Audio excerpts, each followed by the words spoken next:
be aware of things.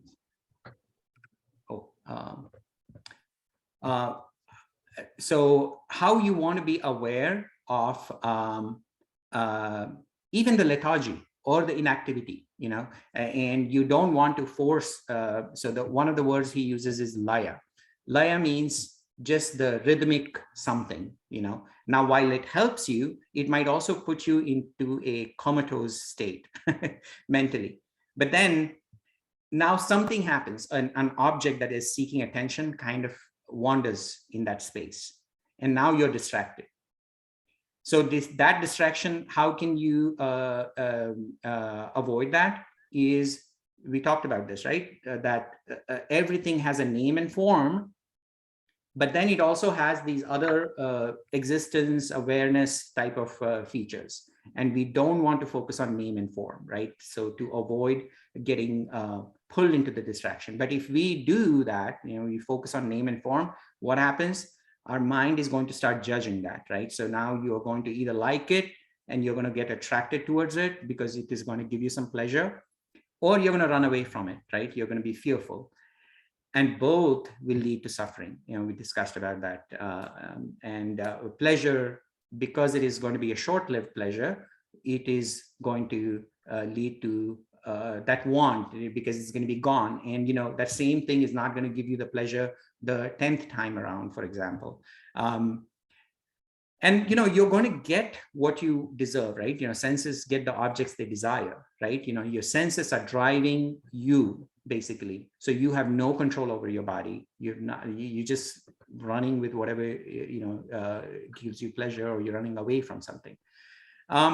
Instead, what he recommends is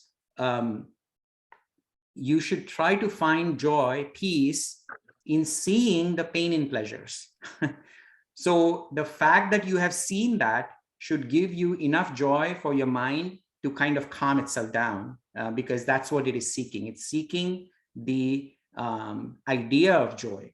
But many times what happens is when we are looking at an object that is quite attractive to us, and we want to get pleasure out of it. For example, let's say, we're eating ice cream, right? So ice cream, we eat the ice cream and we feel very satiated, calm, satisfied. So we associate that happiness to the ice cream. So now what happens is, next time around, you want to achieve that same thing, and you go get that ice cream one more time. And it could be any other object, watch a movie or whatever, right? Variety of things. But you will notice that the more times you do, you kind of realize that that is not giving you the same kind of pleasure that it gave you the first time around. And this is where it is a mental exercise that you want to go about, to realize that it is not the object that is giving you the happiness. Your mind goes through these states, and these are temporary states. And that's why they're unreal. That is one other fundamental thing about non-dualism, is that anything that changes is basically unreal. It's false. Only thing that is true is something that stays forever, infinity. So it has no beginning, no ending. Yeah. I was going to recommend, my mind is focused on objects. I apologize for that. On the screen, the Adobe screen on the right side, if you go to the right arrow, there's an arrow right. Oh, yeah. Sure. Yeah. Thank you. Yeah, good suggestion. Yeah, thank you. I don't know. Can I get this a little more better? I guess not. Okay. All right. So don't relish and seek short-lived pleasures. Find the joy in realizing that truth. Now, nirvana, or enlightenment, or Brahman attainment, these can also be your short-lived desire. But we will see how you can have your mind go from this need to, let's say, watch Netflix or watch movies, or just the worldly pleasures, and you can change it to focus on some other higher joys in life. And that way you can refocus your mind. But then you should not stay attached to this so-called enlightenment either. So that's kind of interesting. Anyway, so then it focuses on further things. So here there's one interesting line I thought, which was, one who has been carrying a very heavy burden on his head says he has attained pleasure once he has taken the load off of his head, right? So it is effectively like, you kind of, even pleasure you consider as a burden on your head because you know that there's a pain coming right after, because you won't be able to sustain that pleasure. Anyway, so the next one is now focusing on, what is non-dualism, right? That this is one without a second. Now, I have I think I've mentioned this in a different fashion earlier, where if you look at our existence, we have 4 axes, 4 dimensions, if you will, right? We have height, width, and length, X, Y, and Z for engineers in our audience. And then we have notion of time, right? So there are these X, Y, Z and time axis, height, width, length, and time. For anything we do, that is how we identify it, location in space, location in time, past, future. When we describe event, that's how we describe it. But this consciousness that we are talking about here in non-dualism, this is a 5th dimension principle. So everything exists inside it. Now the way to look at it is, when you open your eyes, you can actually see the depth, and you can see objects, and your mind is also awakened, and you have the notion of yesterday and tomorrow and what happened, blah blah blah, right? So there is the whole 4 dimensions come alive. But what is giving that life is not your mind, which is what you typically think. What Advaita wants you to think about is, mind is also a Jadavastu, means it's a gross object. Just like a table or a rock is a gross object, right? It doesn't have a life of its own. So we get this consciousness that is spreading through our mind, to our senses, through our whole body, and we feel the sentience, we feel alive. And that is that 5th dimension. And because it is 5th dimension, we talked about that book, what was it? Damn it, I'm forgetting right now. But anyways, it is in one of my slides that I put there. But where these 2-dimension people get introduced to 3-dimension people, and then they initially do not believe that. They just like, there's no such thing as height. We only know length and width. That's it. So this was a book written back in 1800s. So here we are. Now we are talking about this concept that, with our normal understanding of X, Y, Z, and T, our 4 dimensions, it is hard to understand. So what we can do is we can only get glimpses of it. So for example, in that book, the sphere comes into this 2-dimension world where there's only squares and lines. So now what happens is, the sphere is trying to convince the square, look, I'm a sphere and I have a notion of height that you do not have. And the square doesn't want to believe it, right? So the sphere now, what it does is it moves itself up and down, and the square is really amazed at how that circle just quickly changes its diameter, and then it becomes really big, and then vanishes, and then comes back. So then sphere explains to him is that, look, this is because I'm actually in 3 dimension, right? So anyways, so while this is a nice, interesting concept, why do we want to, how can we use this in our real life, right? That's the focus of my point here. Well, a couple of things about this consciousness is it is eternal, right? It has no beginning, no ending. So there is a notion of neither death nor birth. So it is timeless. So the notion of space and time are subcategories of consciousness, right? So if there is no consciousness, there is no space and time, and you can see that, right? I mean, if you don't exist, space and time might as well not exist. I mean, that's really the nutshell of it. Changeless, right? It is not impacted by anything. And this is, we saw this with the seer and seen type of thing, right? Your eyes are open. You might have a red rose in front of you, or you might have some garbage in front of you. Your eye does not judge it. The eye is just going to see, right? So it is kind of like that, right? Not impacted by anything. There's no direct impact on it. So, there's an example that the guru gives, which is space is not impacted by tsunamis. There might be tsunamis happening, so people will die in it, but space itself doesn't get impacted. So consciousness is that kind of a principle. It is unattached. We talk about how attachment brings us pain. There is no other, right? So because that's why it is non-dual, oneness. So when there is no other, why do you want to be attached to anything, right? So there's no concept of attachment, because everything is one, right? That's the point of that. So sun is a good example of that. It falls on roses and thorns equally.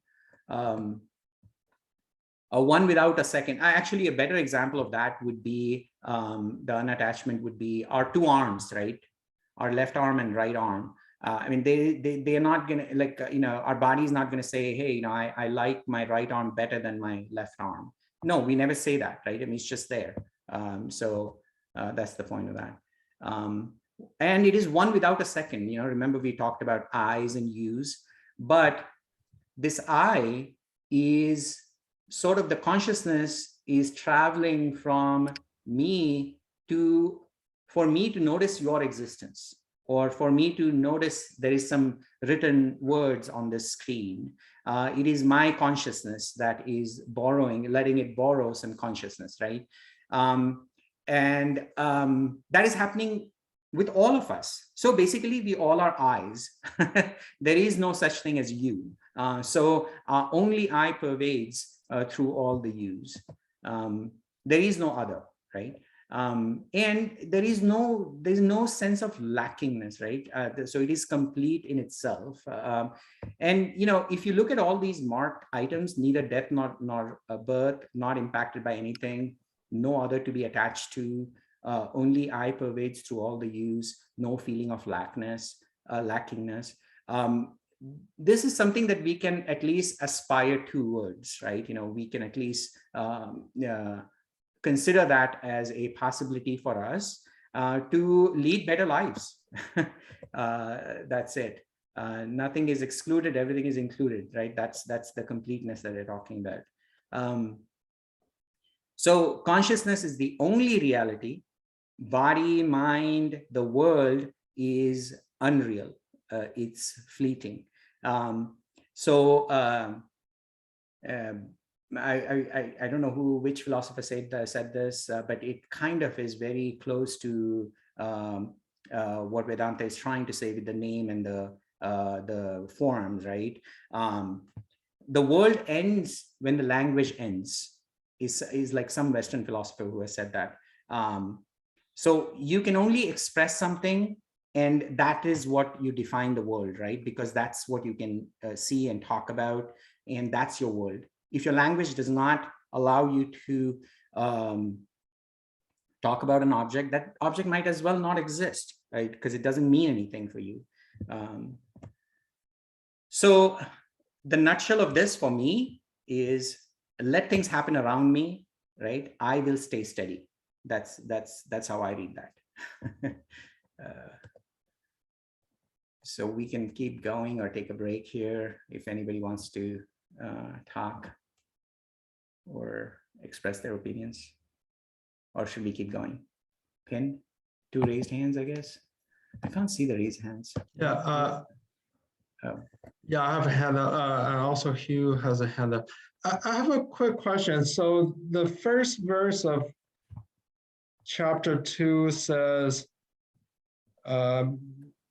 may I possess the constant and firm awareness that I am the same unique consciousness that exists in bodies from Hiranyagarbha to non-moving objects like trees. Correct. So to me, that seems to imply that inanimate objects such as trees and rocks do have consciousness. No. So what it is talking about is, so Hiranyagarbha is basically it. There is a notion of how gross or jadavastu or insentient objects are created and sentient objects are created in the Hindu thought process in the Vedanta. So the way to read this is saying, I am the same unique consciousness that exists in bodies from Hiranyagarbha, right? These bodies are the sentient bodies that come out of Hiranyagarbha. So Hiranyagarbha basically is the layer of that thing in Brahman after Maya comes along that gives rise to subtle bodies. What are these subtle bodies? These are our minds and our feelings, our emotions, and all of that stuff, right? So that is what Hiranyagarbha does. It basically, there is another thing which is called, as I believe it's called as Virat. The Virat is the one that just produces everything that is insentient. Then Hiranyagarbha comes along, and now there is a notion of sentience in beings. Now think of this in terms of our dreams, right? In our dreams, it is really our imagination that is maybe thinking of a very serene place that is completely insentient, but you're there. But you might also imagine a robber or a lion or something else, so that your imagination is making another conscious being come alive in your dream. So Hiranyagarbha gives a life to basically all our mind and our subtle bodies and whatever we call as sentience comes out of Hiranyagarbha. So he's saying, I am the same unique consciousness that exists in bodies from Hiranyagarbha to non-moving objects like trees, where these guys do not have the so-called sentience. Now, consciousness itself, we talked about this, has three qualities: existence, awareness, and bliss. So existence is something that is borrowed by everybody, sentient and non-sentient beings, trees, objects, and also bodies. But then these other two things, awareness and bliss, is only given to those bodies that have a reflective quality, which is the mind. Does that make sense? Well, I'll just summarize, make sure I understood correct. So I think what you're saying is the consciousness, the statement says it exists in these bodies, including trees, but that doesn't mean that the tree has consciousness. Is that what you're saying? No. So think of the very first slide I had, which is consciousness, at least in Vedanta principle, is what? It is three things. Existence, here it is. Existence, awareness, and bliss. So in that principle, what happens is existence is given to everybody, everything, body, sentient, non-sentient, everybody exists. Like, if you're looking at your laptop exists, right? So so effectively in Advaita or Vedanta world, even with just the mere fact that it exists, it is conscious, but it is not aware. It is not aware, and it doesn't have the notion of bliss. So those two qualities are only given to bodies that have this reflective quality, which is the mind. And that comes out of Hiranyagarbha. Only certain gross bodies will get this feature where they can reflect. So they are aware. Does that make sense? So everything is conscious. So yeah. Everything is conscious. Okay. So now I get it. That there's a distinction, right? So the consciousness is separate from the brain. Awareness. And of course, a tree doesn't can have consciousness, but it is not aware. Correct. Yes. So you have to distinguish between these three basic elements of consciousness. Okay, next person was who again? Hugh, and then Dave. Okay, go ahead, Hugh. Okay, so while you were, the last point you were making about what is real and what is unreal. So the question is, when a person is considered insane or ill in the mind, how does this concept categorize that person? Well, I mean, so you have to distinguish between, so I think it went back in this slide here, right? So if you go back here, this top portion that you see up here, right? We are basically, we have senses, like this eye is one of our senses, but eye is seeing the rose, but the interpretation of that is happening in the mind. So mind itself is also not capable of interpreting. It needs consciousness, right? So consciousness comes from God knows where, we don't know. Advaita says that it is all pervading, it is existing. Brahman, it comes from Brahman, right? Brahman, exactly. So Brahman is all pervading, and that is what gives a mind the ability to use the eye to see the rose. Now, what happens is we have confused these two elements, which is consciousness and mind. We think mind is it. Mind is the one that is conscious. I am conscious. Look, I am separate from that other person. So now in crazy people, as you use the word, people who might not have the ability to deal with life situations, they are completely like they're this mind faculty or intellect faculty, which is all encompassing here, is somehow lacking, right? It's missing. And that is also pointing to the fact that everything out here, including rose, eye, mind, these are objects. And what happens with objects? They come to existence and then they die. They can get hurt. They can get destroyed. They can get damaged. Consciousness never gets damaged. So even in the crazy person, it is there, the consciousness, just like, consciousness is alive during our deep sleep, but there's nothing to experience that. So, so what is consciousness doing in the person who has lost their mind or whatever? We don't know, but it is there. But there is a perfect example of how mind is also a fleeting concept. It can exist, our brains can exist, and they can get damaged, right? Right. Okay. I just was thinking of the mind as being what I was looking for. I mean, again, I'm asking the concept is what you're speaking about, but okay. I was thinking sometimes is it the fact that people are trying to escape the reality? Yes, and that again that goes back to us running away from things. Again, mind is playing a much larger role there. Yes, I think craziness can be two things. One is your mind is completely damaged. Damage can be looked in two ways. One is you have lost complete control of this so-called elephant that you're riding, and your elephant is going haywire at that point, right? And that is also a damaged mind, where mind has taken control over everything, and your intellect is completely not having any say, and basically your whole chariot is messed up. If you remember the first lecture. Okay, so thank you very much. Thanks.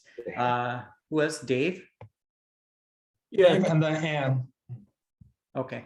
Thank you very much, SK, enjoying this.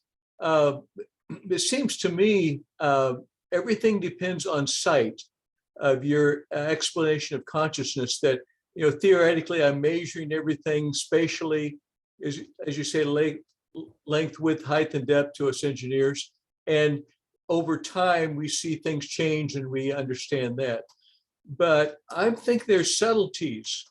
I experience hearing, I experience smell, especially touch. And of course, touch also reveals temperature and things like that I see as part of consciousness. And as far as destroying consciousness or whatever, I would tempt you to go online. There's a thing, can you read this? And it's a paragraph where in English, where the first and last letters of the word are correct, but the interior words letters are and anyway, they're messed up. And I can read it with no problem. Correct. And not that I go back and guess and what would it be or whatever. No, my mind through my consciousness does that. And they said, I think 40% of us can do that. Yeah. Yeah. So no, Yeah, that is I've absolutely, seen I think, yeah. So we have mind and intellect. So we have those, by the way, the I keep showing I primarily because that is something that we can relate to, because I cannot place some perfume or something for you guys to sense it or smell it. When we talk about these senses, it's not just I, it's our 5 senses that we have, right? So it is depicting all of that, right? Anything that sends us some signals to our brain that, hey, look, you are sensing this. And when it comes to that, so the consciousness, so this is where we think that we have consciousness. What Vedanta is trying to do is, it is saying, let's think about it more from the concept of, is the consciousness part of your mind, or is mind an object to consciousness itself? As if the rose is an object to our eyes, so we can see the rose. Similarly, mind functions in a certain way because consciousness is shining on it. Think of it that way. So because consciousness can shine on it, there are all these subtle objects. So eyes and hands and nose and everything are tangible. But there are subtle qualities that we have. We can't tell where the mind is. We know there is an object called as brain, but we just don't know where this so-called mind is. That's why it is called a subtle body. Our emotions, our feeling, our intellect, right? Our intellect, how do you figure out that this word is that? That is the way to look at that, at least from Vedanta perspective, is not that you have the intellect and that's why you do it. It's because the intellect is shown upon by consciousness. So consciousness comes through and it makes our intellect, our mind, our eyes and our nose and everything function in a certain way. That's the point. Anyway, so was there more hands up? I would say I agree we don't understand it, but I think it's in the brain and not exterior to us. But thanks very much. Okay, yeah, this is where I think this is where they are trying to change. So there is, you might want to Google something called as hard problem of consciousness, and look at how science is going about this. There is certain things about, there is a physical nature to our brains, and there's a certain quality. By itself, brain, if you put it down on a table, it can't do anything. It needs the senses. And anyway, so they just Google hard problem of consciousness. This is something that scientists are very actively working on, and they haven't figured out. And one of the reasons is this 5 dimensions that we have talked about. We are limited by our 5 dimensions. So we are trying to understand something that is outside of our ability. And that's how we see it. That's how Vedanta sees it. Fred. That's a fascinating observation, and that one slide that we can find joy in in recognizing the pain in pleasure, and that can be a stumbling block for us in English, because often joy is synonymous, considered synonymous with pleasure, but certainly not here. No. And just to distinguish it, I take it that rasasvada is the pleasure that's referred to. What comes closest, if anything, to the word joy to distinguish it from rasasvada? Aha. Okay. So I'm going to go back to ice cream. Okay. happiness is not just like you're laughing and giggling and, you're just like dancing and merrymaking. Yeah, fine, that is happiness. But the bliss that they're talking about is there is this inner sense of completeness. You have that scoop of vanilla ice cream or whatever your favorite flavor is, and there is the state that you feel. That is bliss, right? Now, what happens is the mistake we do is we associate that bliss, which is our inner quality, which is what Advaita wants to tell us. We associate that with the ice cream or whatever other object is, watching certain kind of movies or going to bars or, going to ocean or whatever, right? There's all these things. One of the things that they are trying to do is they're saying, hey, look, we already have that internally. So why not be in that state often without relying on these external objects? So that is the distinction between the happiness that we tend to know as happiness versus the joy that Vedanta wants to point to. James. Yes, getting back to the issue about consciousness and the different levels at which it's expressed, Hiranyagarbha all the way down to trees. Is it perhaps a relevant illustration to think in terms of, this is something that I read in Huxley's The Perennial Philosophy. He referenced the brain, or perhaps it was the mind. I stand corrected one way or another by anyone on the call that's read him, but that the brain is a reducing valve, that even we don't experience all of reality, and that perhaps the anesthetizing capacity of certain entheogens actually expands consciousness in ways that what we call our normal consciousness is incapacitated from.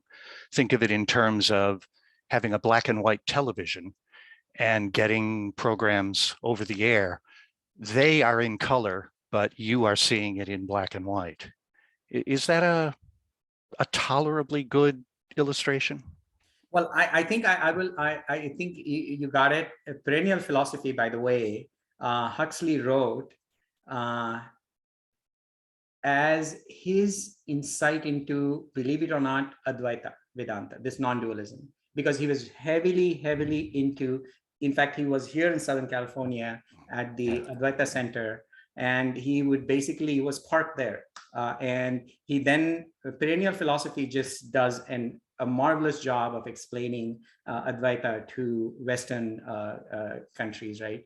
Western audience. And I think the only objection I would have is you're looking at consciousness as levels. I would not see it that way. Consciousness by itself exists everywhere. The objects will either borrow existence alone, or they will borrow existence, awareness, and bliss. So there are two kinds of objects. One has a notion of reflection, other does not have a notion of reflection, right? That's why. Now, you can extend this and be very poetic about it. And to me, the way I see it is, if you have ever noticed, right, depending on our state of mind, people write amazing poetry. They personify objects. And there is almost this loving notion of this waterfall or the sky, or all of these things. They are completely insentient, but the poetries bring them alive, right? So that is again us sending our consciousness, right? And that object is borrowing the consciousness, and now it has gotten a reflective ability. So this whole notion that they talk about reflection and this mind and Hiranyagarbha and bodies and all of that, while all of that is really interesting, I want to look at it more from how does it help me in my real life? What does it mean for me as a conscious being, me as talking to other conscious beings, and how does it relate? And that's, most of my takes on this tend to be more about like, okay, fine, all of this is good. While some of it is believable, some of it is a bit of a stretch of imagination, what can we take out of this that can help me today? And everybody has a different, it's kind of like abstract art, right? I mean, you can go to any extent and any length. Okay, so Remco. Yeah, thank you for a well, excuse me, a well-considered presentation. I need to say that many of the greats in physical science and theoretical science, you know, drew a lot of strength from looking at Eastern, what's the word can I use? Mythologies or reasonings of the Vedas. I talk about David Bohm sitting with Krishnamurti, even Einstein sat with Tagore. It's another way of looking. It's another way of looking at the world and seeing it from a different perspective. And I think it's extremely important to do that. My concern is that, you know, it's very, what you've presented it comes over to me at least as very prescriptive. It uses a lot of words, and it's almost, look, I didn't mean to be a criticism. Please don't take it as a criticism. No. It's just my feeling, and I've got quite a bit to say on it, but so I'm going to cut it in half or a third. That there are other ways of coming to it without the prescriptive essence. Yes. Look, I'm well aware of the Maya, the Brahman, the Atman, whatever words you'd like to use. I'm saying, hey, there is a simpler way of coming to it. Mm-hmm. And I think you know, having that openness to be aware of the duality, I think is very, it begins to be very liberating. I talk from a personal perspective. For years, I've been reading about the Advaita Vedanta, the duality. And yeah, I got it. And I could paraphrase it. I could talk about, but was I it? No, I could talk. I was not being it. So, I knew the epistemology. You got to wait for a couple more slides. And I totally agree with you. We have to respect the duality, enjoy the duality, but there is a way to go about it. And non-duality does not mean giving up on duality. Okay, so there is a way to look at this, this notion of duality and enjoying everything. It's like you said, you know, it's a fresher perspective. And I'm sorry, it seems like prescriptive, but maybe I need to change the style of my wordings that I have put in there. But again, all of this is my interpretation. You know, if you look at his direct translation, it really is a prayer. Like he's saying, may I get this, God, you know, may I get this, may I get this. And the way I looked at is, as I said earlier, is that whenever we are like saying, hey, God, you know, I want this, it's basically sort of like programming ourselves to go and get whatever you wanted. And you can choose to say, hey, God, give me $1 million, or there might be some other, like a higher goal that you might want to pursue. And I'm getting to a slide that hopefully, maybe, again, I'm not prescribing here. Maybe it might answer your question, or okay. If there was a all right. Can I just continue? Can I just continue? Then because I'll come back later, perhaps with something more substantive.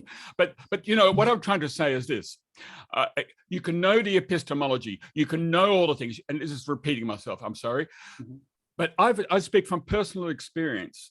That one day, and I remember it was in October about 4 years ago, I suddenly was struck by something.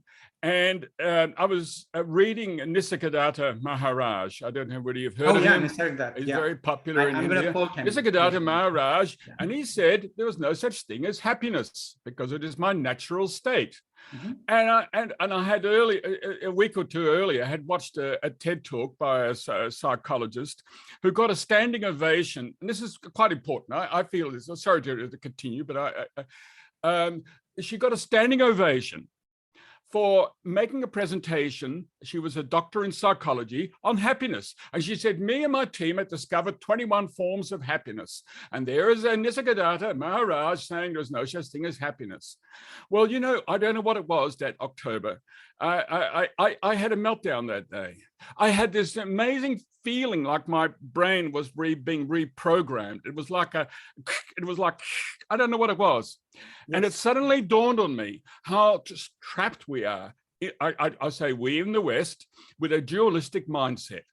And on that day, I changed. A large part of me changed. I suddenly began to realize that, you know, the notion of, let's say, cold does not exist. You know, we as scientists, and I'm a scientist by background, you have degrees of Kelvin, and that's zero. You can't reach zero. So there is no word for cold. It doesn't exist. It's relative to heat. It is degrees of heat, not cold. Likewise, with black does not exist. It's an absence of energy. So black only exists relative to light. Likewise, it's inside and outside. And so likewise, you can say there's no such thing as happiness because it is my natural state. It is perfectly legitimate to say, like Nisargadatta said, in a non-dualistic sense, there's no such thing as happiness. And by golly, from that day onwards, my life changed. I no longer have, at least I'm open to the notion that I don't have to have these words. And the postmodernist reason like that too.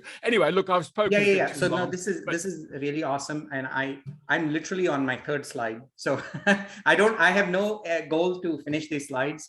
You know, that's why I did not do the whole thing. You know, we probably need like 3 lectures on this one. So iPhone Anne, I guess. Anne, did you want to speak, Anne, or no? We can keep going, and then you can speak for next time. I've unmuted myself. I am very interested in this. Likewise, the other individual spoke up about the notion of a seer that is seeing, a seer, and the locus of sort of the enlightened personage in the visual sense. Now, I understood you to also be including the auditory and other senses. And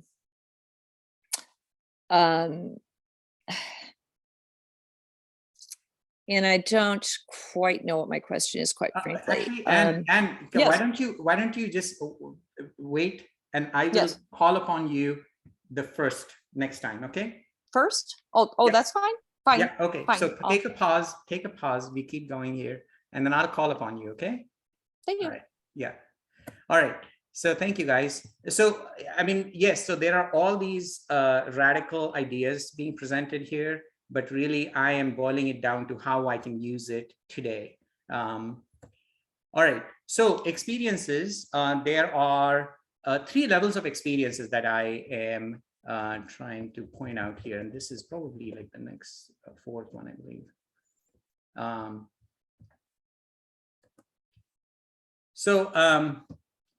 You know, a lot of people are worldly. We all are. You know, we have jobs, so we go and work at different companies. You know, we earn money, or we are taking care of children, blah blah blah, right? So that is the world level of experience.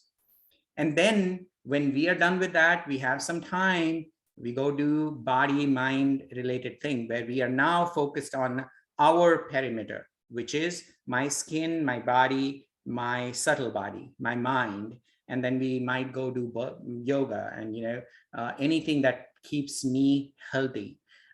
So there is that level of experience. And when that happens, right, at that time, there are lots of people who go into these yogic enlightening states, I guess, you know, where they start getting these so-called siddhis, you know, where they start seeing tunnel vision, you know, lights and all kinds of these divine whatever, you know, they start seeing that, and then they associate that as that final, you know, the dimension, the 5th dimension that we are looking out for, right? So that is it, man, we reached, we have made it, right? So that is that 2nd level. But ultimately, our goal needs to be to get to that state where we feel this all-pervasive, infinite, that consciousness that is going and shining our mind, our eyes, our senses, and everything, we really need to understand that that is the deep level of self-experience. So, and we could get stuck on any of these levels, right? And that is also a problem. So, for example, we could get stuck on taking care of our child, or we could get stuck on our job. We could be a very much alcoholic in the world, right? When we are dealing with people. So, or we can go, or we get this amazing experience and we're so happy about it. Man, I love this. And there is this story that one Swami gives about a mosquito and an elephant. So the mosquito is on the elephant's ear, and the elephant has taken a walk somewhere. And I guess now the mosquito has covered this long distance where it didn't even have to flutter its wings. And he's like, oh man, elephant, Lord Ganesha, thank you. I'm so amazed. I feel so happy. You've been so kind to me. And I know, thank you. This is amazing, and blah, blah, blah. And then the elephant just shakes its ear, and smack, the mosquito is dead. What it is pointing to is that these experiences that we get so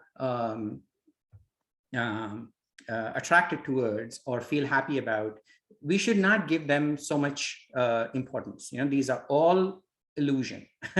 And they are all happening in your awareness, which also means it could be a good experience or a bad experience. So it's sort of like telling you to not give importance to, again, pleasure or pain that you're getting in these experiences, right?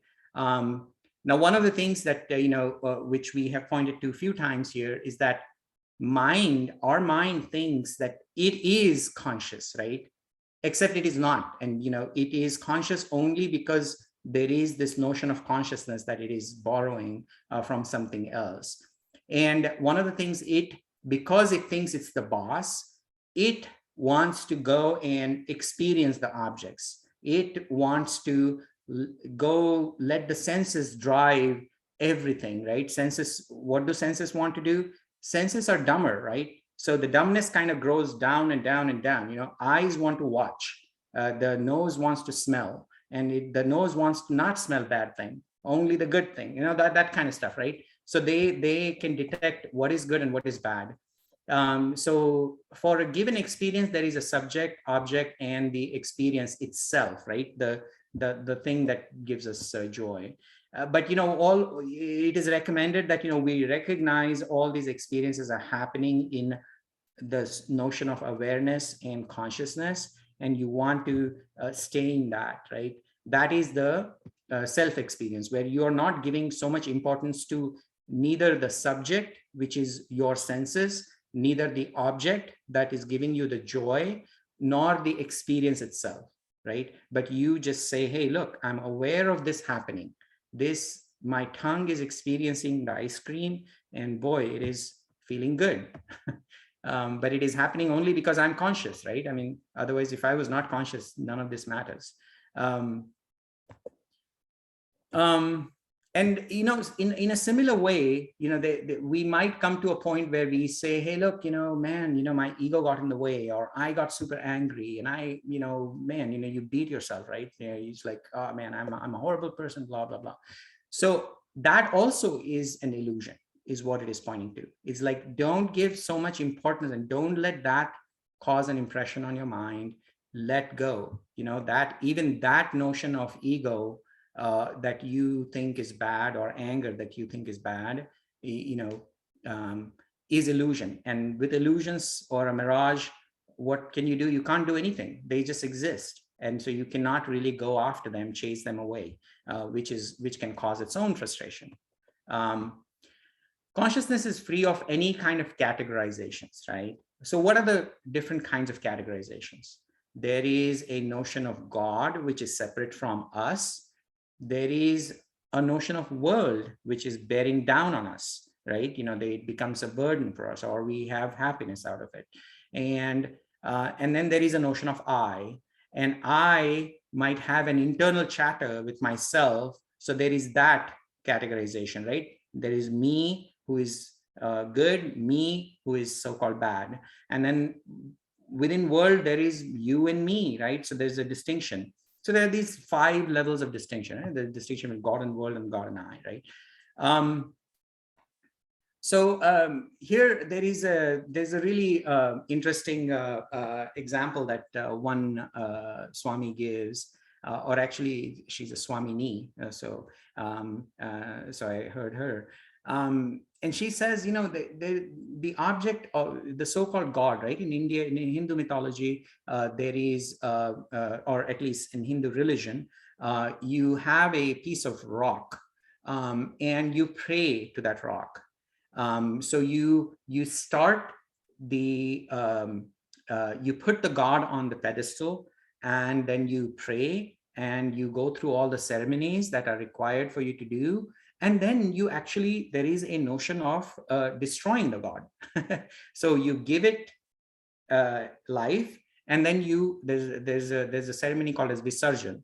So where you literally take that statue and destroy it.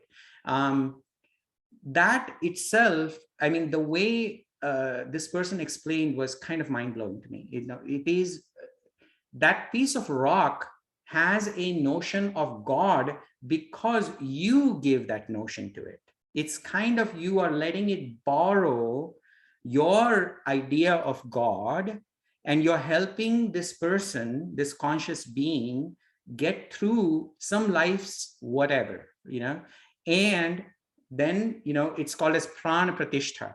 Prana pratishtha means, prana means our life, and pratishtha means you are basically establishing that life in that inanimate object, and then you're letting it go, right? So this is the notion of idol that I thought was mind-blowing when I heard that. But what happens is, we keep those statues, and we keep these distinctions between that statue and me, as if that is something separate from me. And that is where this oneness of consciousness is helpful, where they are saying that you are God, you are it, right? Everything else is changing. World is changing, everything else is changing. There's also an interesting tidbit here about a world. In Hindu language, it is called a Jagat. Jagat.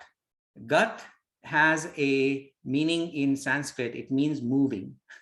So in Indian language, world basically means something that is constantly moving and changing. So it is inbuilt. But again, I think most Hindu people do not know that. And I didn't know that until I heard this person.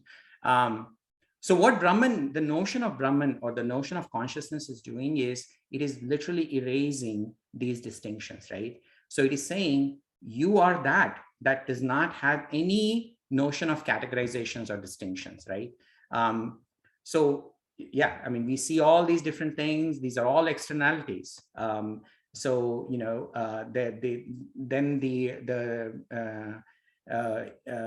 he goes through like what kind of distinctions we see. There's a mango tree, but mangoes can be distinct. There can be different shapes in the garden, mango and coconut tree, and tree itself might be root and stem and blah, blah, blah. There's all these different parts, but all of these are existing in so-called consciousness, right? So we see sentient objects, we see insentient objects and all of that, but they are experienced within one consciousness, one Brahman. It's kind of like sun is shining on both, good and bad. And I, the world, and God too, all distinctions are only an illusion, right? So they are something that we created, and we are stuck with that separation. And the idea of transcendence means that you want to break that, right? You want to collapse them into one. When these differences do not exist, that is our essential nature. So we have this notion of Brahman, which is that infinite self, but then we also have this ourself, right? We are, there is this feeling that we get that, this is me. So our understanding of self, or the swabhava, is what it is called. Swabhava can mean like, swa means myself, Bhava can have many meanings, like, our tendencies, our character, all of that stuff. What defines me, right? And then we kind of associate ourselves to be just that. I could be a computer engineer. I could be really good with words. I'm a poet, or I'm a blah, blah, blah, right? So we think that that is me, right? Layered by our tendencies, subtle body, and these are conditioned over many lives, is what they say. So this is one other concept that might come across as voodoo magic, but there is a philosophical underpinnings of this, is like, hey, look, there are certain things that go along with your subtle body when you pass away. And when you are born, there are some innate qualities that you come with. And we would never know what these are. We probably will never know, right? But this is what they believe, right? So it's just a theory. And we are conditioned to think as this limited individual being, but in reality, we are the manifestation of Brahman. Life is common. Life force is common among all our being, all of us.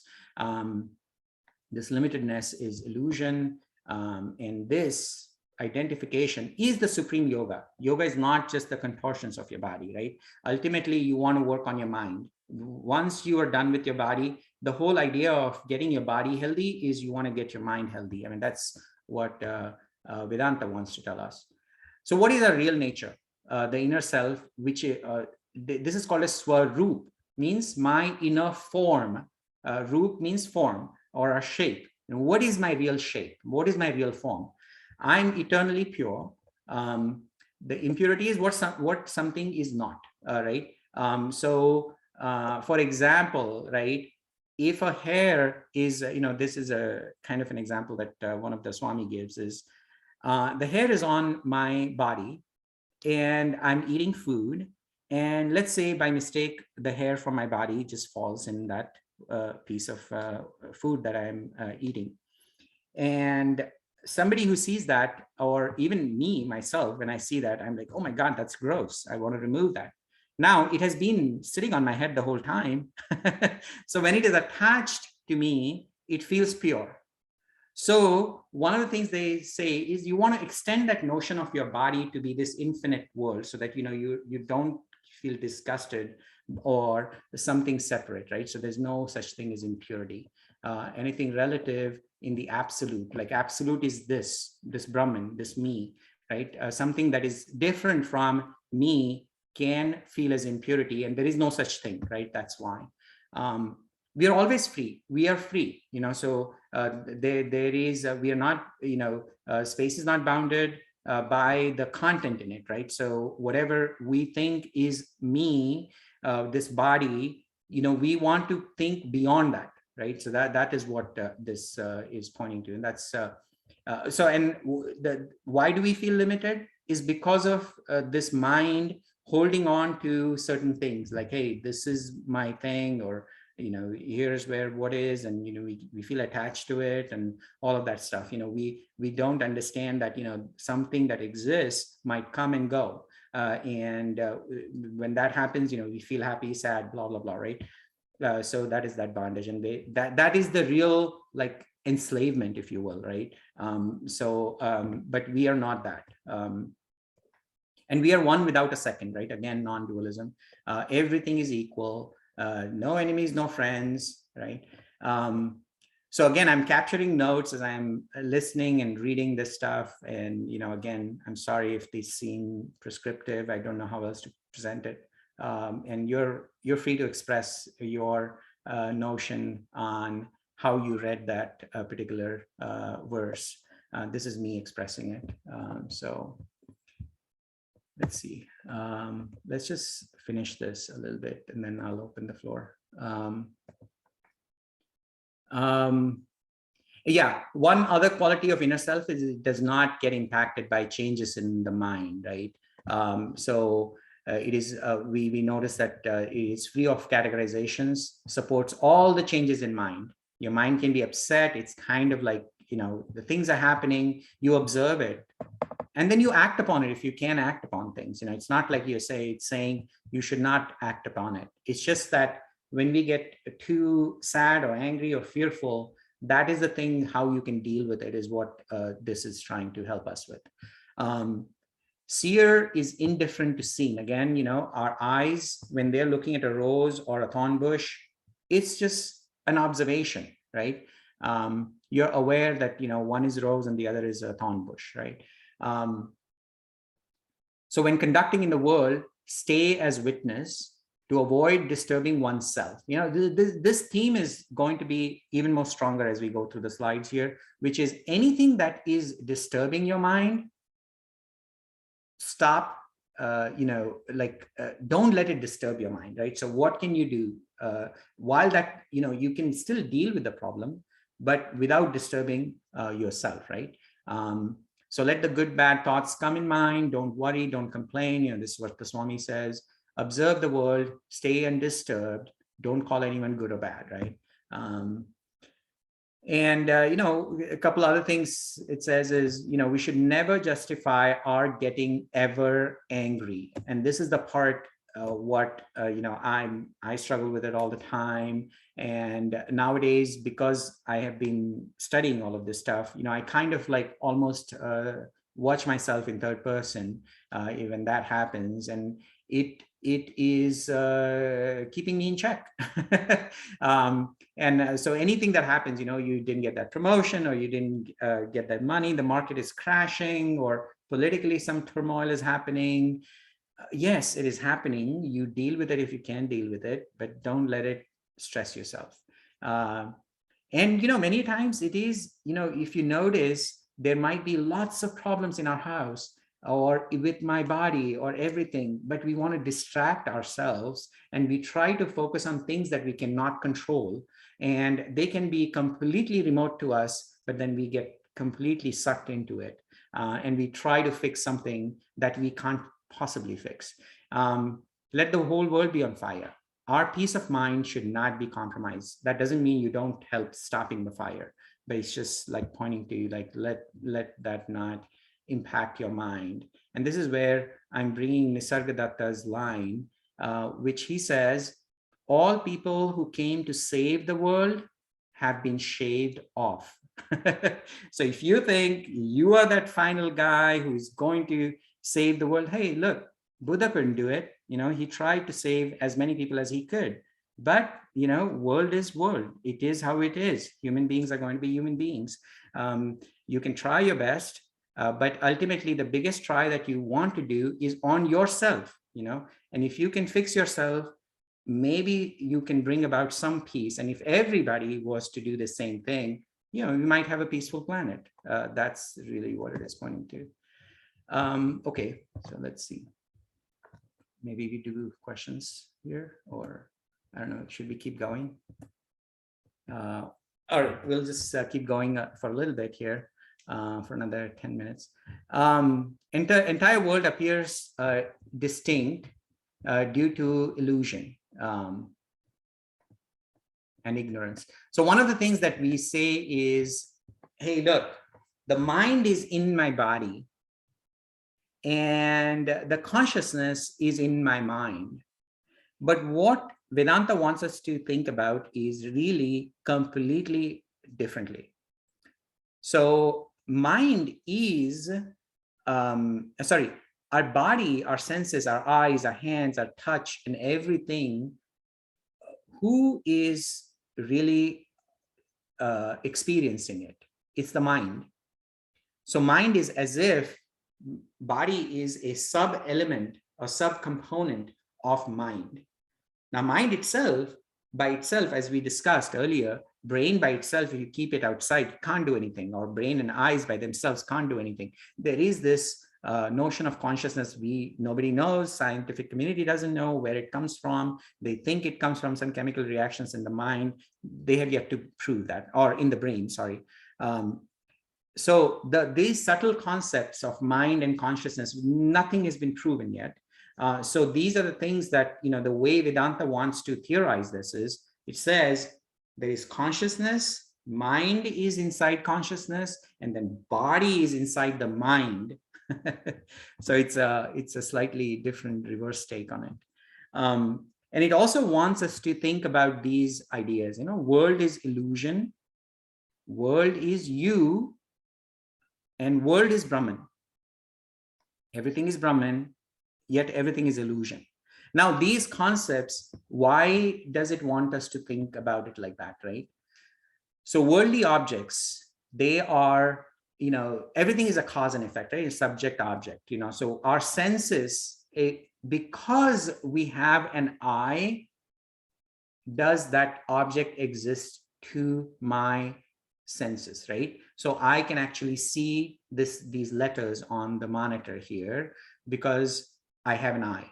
So eye is the cause, and reading and understanding is an effect, right? So all of that, the words basically is an effect.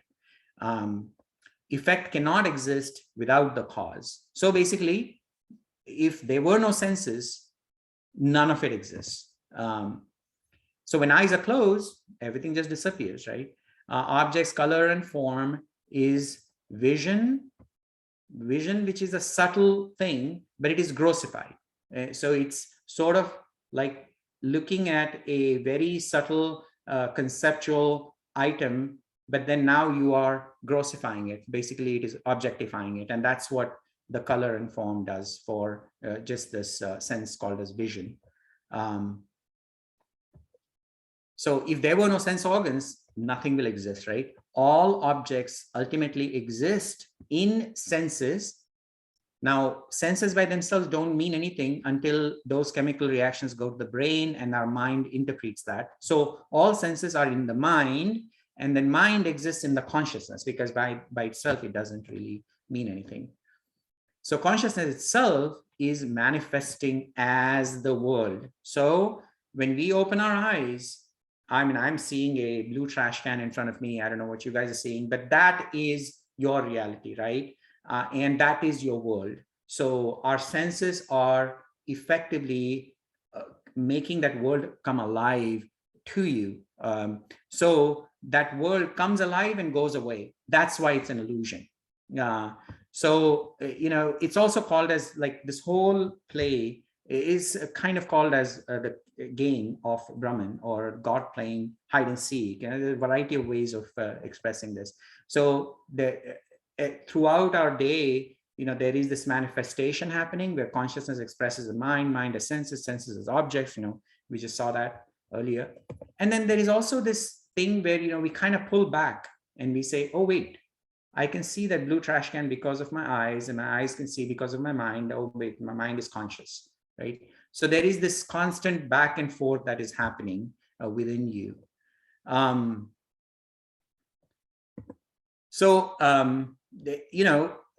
matter how much we read about this, there will be doubts about this, right? So doubts about non-duality will lead. What are the problems in that, right? So we can say that, we are going to, this is an interesting concept, but I'm not sure. And then what is the problem in that, right? So what is the problem? So these two things that we just saw, let's say we stay in this notion, world is real. World is not me, right? I am this, and there is this other thing out there, so what happens when we have this kind of a notion, right? So here, what happens is now you're desiring and seeking for worldly pleasures, or you're running away from it, right? So we've already discussed this. And if we stay stuck with this, where, I am me and the rest of this world is not me, and now you're going to seek, you will feel lacking of some items out there, and you're going to try to achieve them, and it's going to cause you suffering, is what Vedanta wants to tell you.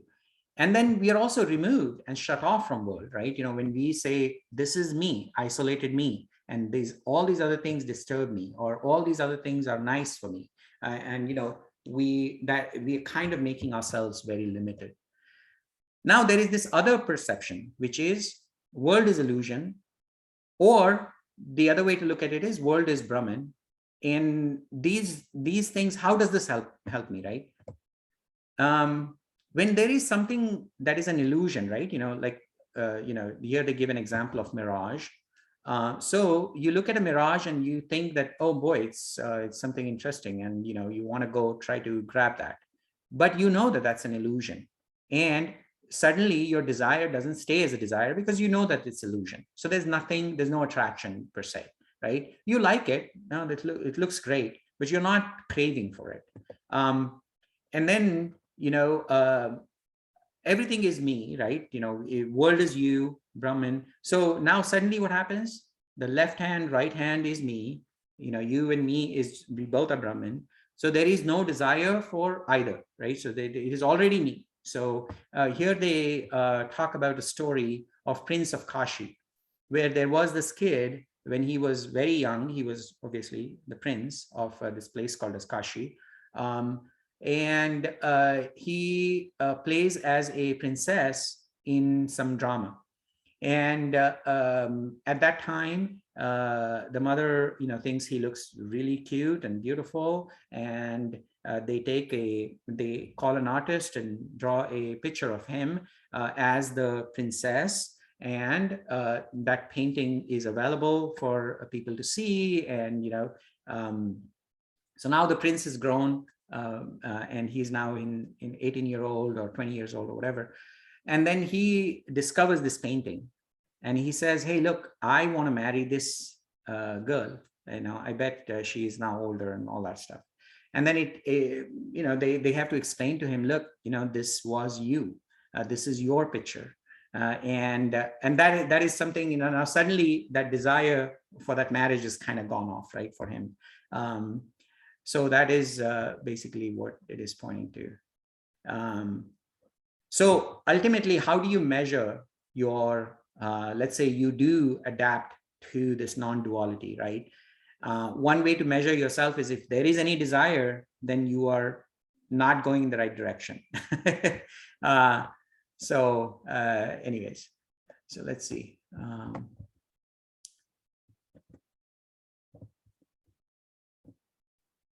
All right. So one of the issues with our way of how we are living, the limited me, is that it's almost like there's layers of things that have gathered, oxidification, right, on our copper, our body, or our mind. So that needs to be cleaned. And that is what that next thing is trying to point to. And primarily, basically, how to make ourselves pure so that we can be ready to express this oneness to the rest of the world, right? So we can get to the state where there's no otherness, no emptiness, and there's no finite experience. So here what they're talking about is, Bhutakash is basically this world, this gross space that we are looking at, right? So supports our body, and our body doesn't really influence the space, right? So our house or the table doesn't really influence the space. Space exists, and same way you can go to the mind space, the notion of mind, supports our subtle bodies, right? Our feelings, our emotions, and all of that stuff. It doesn't influence the mind, right? And what does this guy do? It is experiencing the gross world. And then there is this Chidakash, which is the consciousness space, right? So it is like, they say it's like the deep, deep ocean, right? It supports everything, not influenced by what it supports, again, right? So again, this is the Seer Seen concept that we talked about. And, primarily don't let anything impress on one's mind, not influenced by likes or dislikes, to take the right decision, not based on likes and dislikes, right? So ultimately you want to get to that state. And one of the things is like, we want this mind to be stultified, if you will, right? Not quite destroyed, but stultified. So we still want to continue the perception ability, right? So we want to perceive things, but we don't want this ability, the thing that happens, which is the projection. This needs to be quieted down. And we ultimately want to get to a state as if it's a mirror where everything reflects and nothing is retained per se, right? So no impressions are impacting our decisions, if you will. So practice in true knowledge. So what is this true knowledge? Has nothing to do with Vedanta or any of that stuff, but really understanding the short-livedness of the experiences and all of that stuff. You can totally forget about Brahman, but just understanding this nature of happiness that we are striving for, is it long-lasting or not, right? So that's the kind of true knowledge that you want to kind of go towards. Utter awareness, no reaction, respond as needed, don't be possessive, follow, not lead, even as a leader, right? So there are a few things that they talk about, choose wisely. Once you make a choice, don't regret. So this regretting basically shows lack of knowledge. Sorry. WhatsApp audio. Sorry about that. Lack of knowledge. So then we regret, and that's why we have not chosen wisely. There is this notion of penance that they talk about here, but penance, I think, has a wrong connotation in the West, I believe. But you can also think about it like in the gym, right? We exercise. We exercise and we are torturing our body there. We're torturing our body with the knowledge of the torture, but the idea is we want to get healthy. And we kind of get an adrenaline rush out of it, right? And in the same way, we want to work on our mind. So what they used to do, at least in the Indian notion of penance, is that you would go to a quiet place or darker place and not be worried about the filth around you or the bugs around you. And that was sort of they would call it as tapasya. But that can, you want to use that. But the notion of going to the cave or dark forest to really achieve that is what Brahman is saying, or Vedanta is saying, that that's not needed. You can literally stay in this real life, and all your life's problems, you should take them as a exercise or a test for your this journey that you're taking towards true knowledge. So take life's challenges, your fights with your wife or husband, or kids' trouble, and see it as a challenge for yourself to overcome and not react and only respond and all of that stuff. Equanimity, love becomes the natural state, right? So you don't say I love you. It's there. Love is there. There's no I or you in it, right? So it is understood and it is there, and it just becomes your natural state. So I'm just taking this from, there's les miserables, but there's non-miserable. So where what you're saying is, I'm not going to be miserable, no matter what. I refuse to be miserable. So that is what one of the things, again, sorry to be prescriptive here. And the ultimate bliss is effectively the Godhood, right? That's the final thing. And reduce the impressions on your mind by choosing better influences, right? So this is another thing that he talks about further, is, you want to basically surround yourselves with happier people. Now, there might be people who are suffering. Don't run away from them. You want to be compassionate towards them, understand what they're going through, and you want to express happiness in other people's happiness, not just, because you got something, you earned something. So indifferent towards bad element, keep the mind occupied in physical activity, reduce the chatter. Again, a lot of it is, how can you let the bad influences affect you? So it looks like, I think we have a bunch of hands raised. So James, go ahead. Thank you. I guess I have a couple of questions, but I have a question, but I think I just wanted to, this really interesting to me is this idea of Maya sort of separating into sameness, difference, and subdivision. So there's, in other words, we have the kind of mental activity over objects, right? And this is something that is sort of forces us away from the unitary nature of of awareness and the Satchit Ananda. So I'm kind of I'm thinking, wouldn't it be better if we really emphasize, in other words, wouldn't it be better to emphasize the coming in and going out of the awareness from Atman? I mean, Atman, right?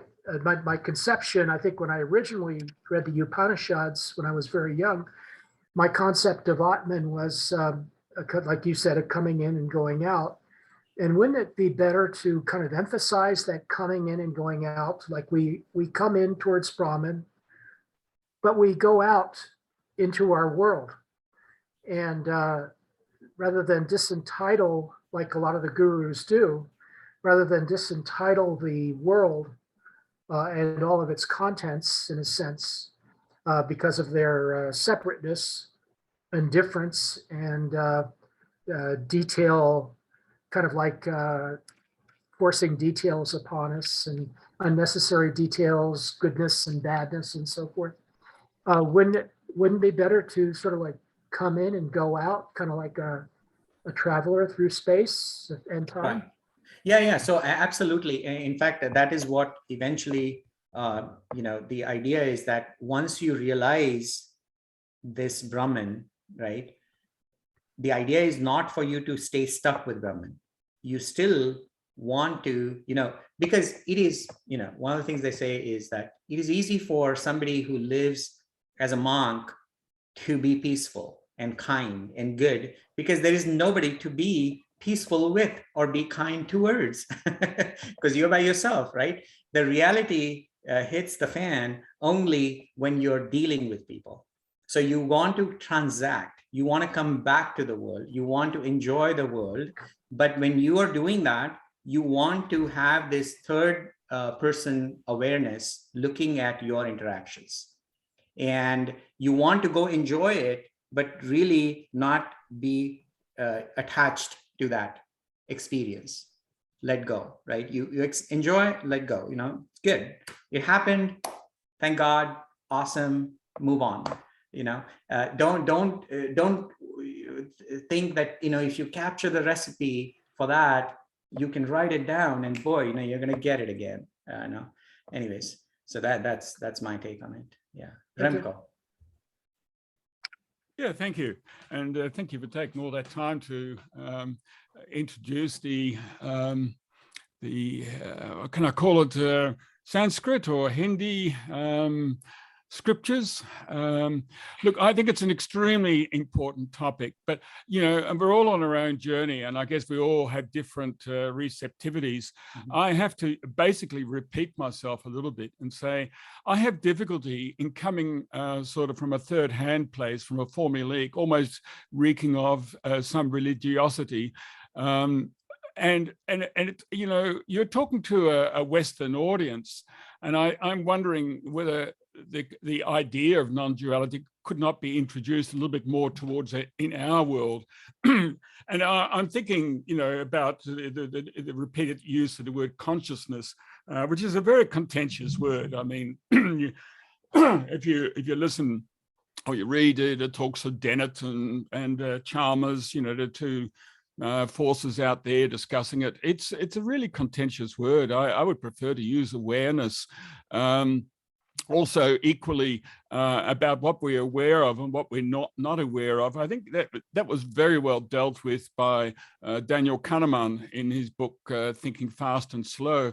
And for those that are prepared to read Ian McGilchrist's book, The Master and the Emissary. Look, I don't want to put books between me and the conversation here, but I think what they've given me is permission. And this is what I needed. This is what I struggled with for many years. I was very aware of the Advaita Vedantas, but I did not give myself permission.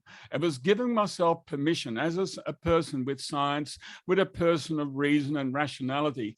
And I needed to get it indirectly. And I got it by that sledgehammer blow that I mentioned to you that October 4 years ago.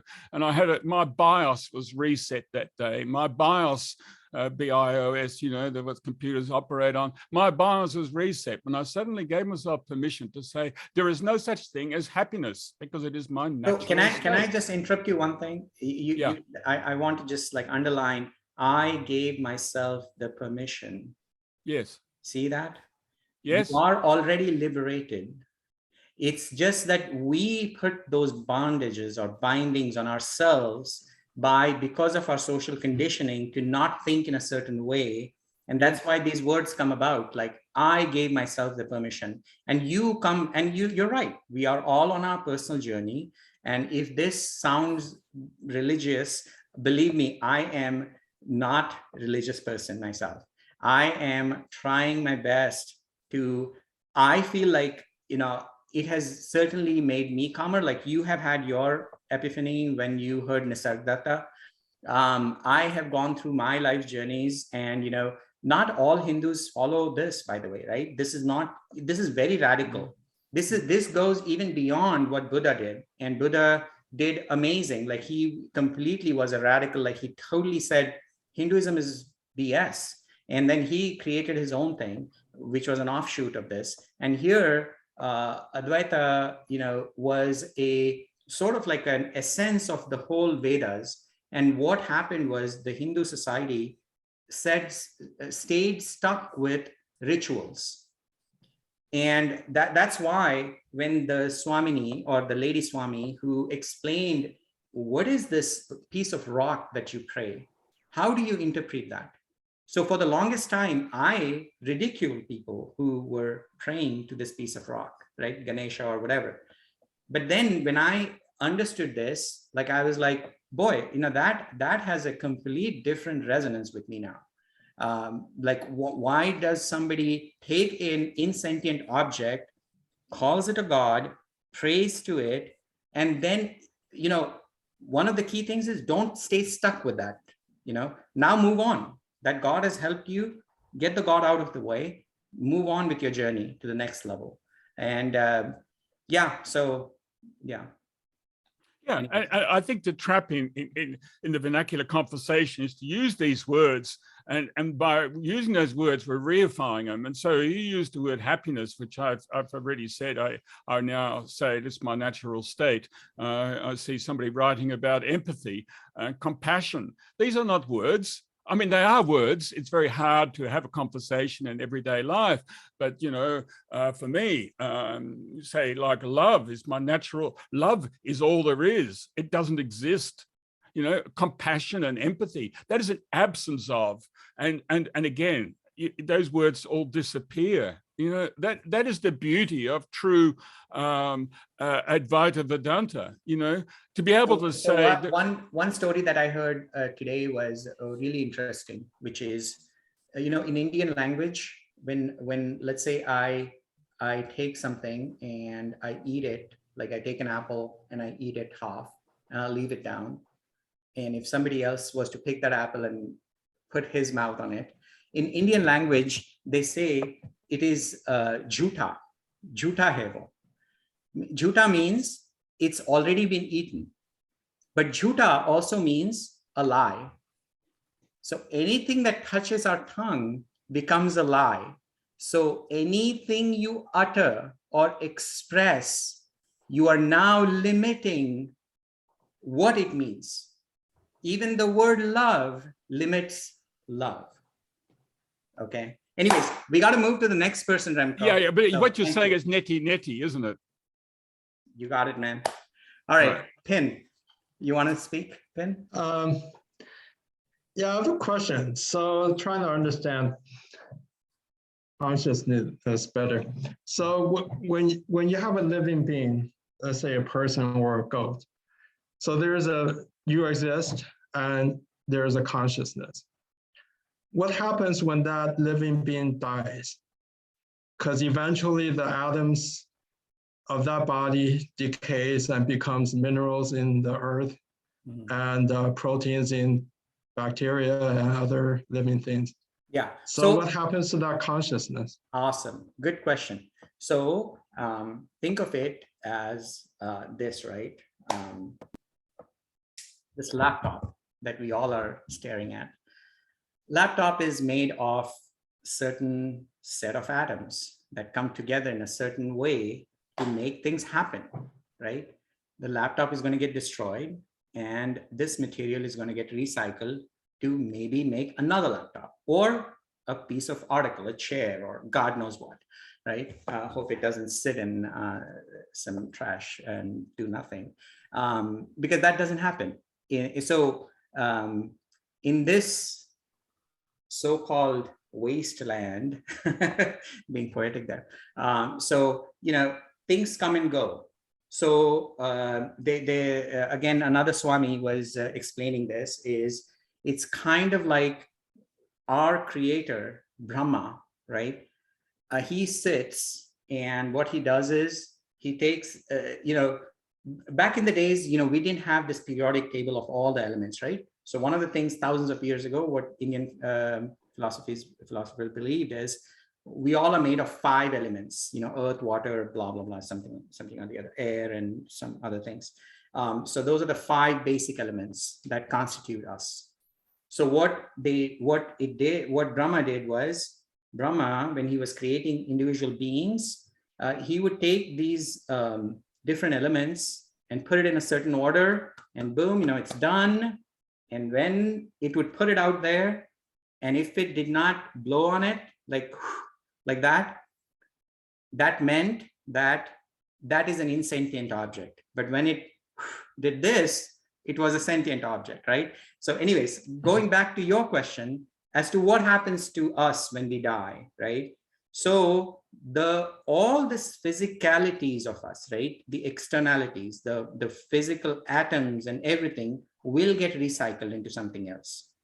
What happens to our subtle bodies, you know, our mind, our notion, you know, these are the impressions that we are carry. Apparently, I don't know for sure, nobody will know that for sure, but these are carried from life to life to life. You know, the next being that is born will carry your, you know, the whatever impressions that you are carrying. Like let's say you have had some bad experiences here, or you're you know, revengeful, or blah blah blah, whatever, you know, just something that has impacted your mind strongly.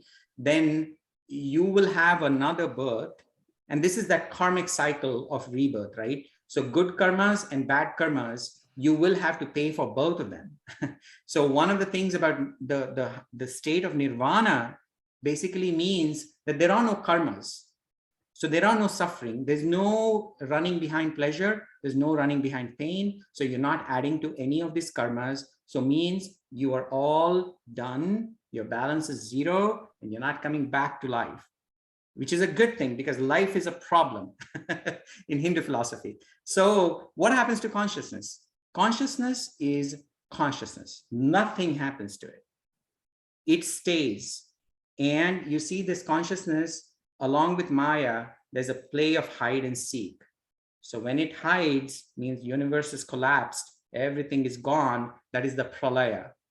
And then when it dreams, in its dream, Brahman is playing me, Pin, you, James, Remco, everybody. He is the one who is playing the role, even the rocks and trees and everything, Jupiter, Mars, everything. The Brahman is playing all those roles. It is enjoying through us. And then we as individual beings, what we think is, oh, wait a second, my mind is conscious. Boy, I need to hold on to this, and I need to exist forever. I want to elongate my life, and all that. We get stuck with this, right? So that is what this fear of death, it leads to so many problems in our life, right? We behave in a certain way towards our neighbors. We behave in a certain way towards our friends or somebody from another country. Primarily, if you look at the base fear, it's the fear of death. And what this kind of philosophy or this kind of thought process, it is giving us tools to not worry about death. Death is going to happen. Because of your worry, it's not going to not happen. So the idea is that how can you not make that as your fundamental way of thinking process to react or to interact in this real life, right? So what happens to consciousness? Nothing happens to consciousness. The physicalities come and go, the subtleties come and go, and they just are the play of Brahman. If you really want to stick with that analogy. But in real life, what does that do is it kind of takes us away from accept that you're going to die. That's going to happen. That's part of being born. You age, everything is going to happen.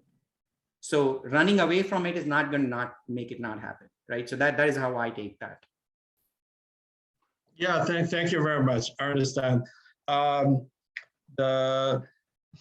Well, one observation though, I don't know if you agree, the statement that nothing happens to consciousness seems to imply that there is only one collective consciousness in the universe.